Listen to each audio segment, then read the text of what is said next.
তো ওখান থেকে দূরে যেতে হবে বলে আমি চলে এসেছিলাম, বাইরে ছিল। এখানে এসে পুজো দিতে, তারপরে এখানে নিউ টাউনে একটা ডিজাইনের company wood India engineering and project private limited আমার চাকরি হয়েছে। চাকরির জিনিস নিয়ে গেছেন আপনি? হ্যাঁ।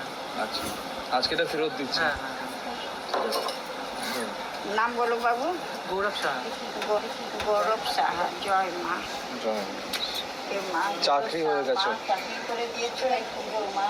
আমার কি মা, এসো মা, তুমি তো মা, তুমি তো মা, এসো মা, এসো মা ভগবতী, এসো মা, মা, এসো মা,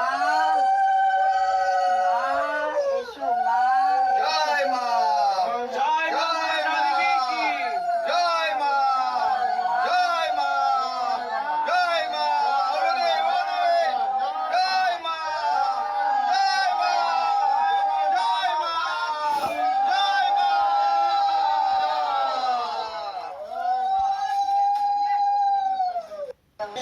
আমরা মালদা থেকে এসেছি, তো ঠিক আছে। মায়ের কাছে মানত করেছিলাম, তো নিজের ইচ্ছায় মাকে একটি নাকছাবি দিচ্ছি। কি আশাটা কি পূরণ হয়েছে আপনাদের? এটা বলুন। ব্যবসার ওর মানে প্রচণ্ড প্রবলেম চলছিল, তো মায়ের কাছে আসাতে ও যে মানত করেছিল মায়ের মানে ব্যবসার এগুলো যে বন্ধ হয়ে গেছিলো সেগুলো খুলে গেছে। মোটামুটি এখন ব্যবসাটা ঠিকঠাক মানে ভালো আছে। চলছে এখন? হ্যাঁ, চলছে? ভালো চলছে। অনেক আটকে গেছিল, কিন্তু মায়ের কাছে আসাতে ওটা আমি খুলে গেছে। ওই জায়গায় করেছিলাম, ফোন দেখেই আমরা একবার এসেছিলাম, তারপর উনি আসতে বলেছিলেন, আচ্ছা। তারপরে আবার এবার আমাদের মনে হচ্ছে আপনি একা ছিলেন, আপনি ঠিক আছে। জয় মা মনসা।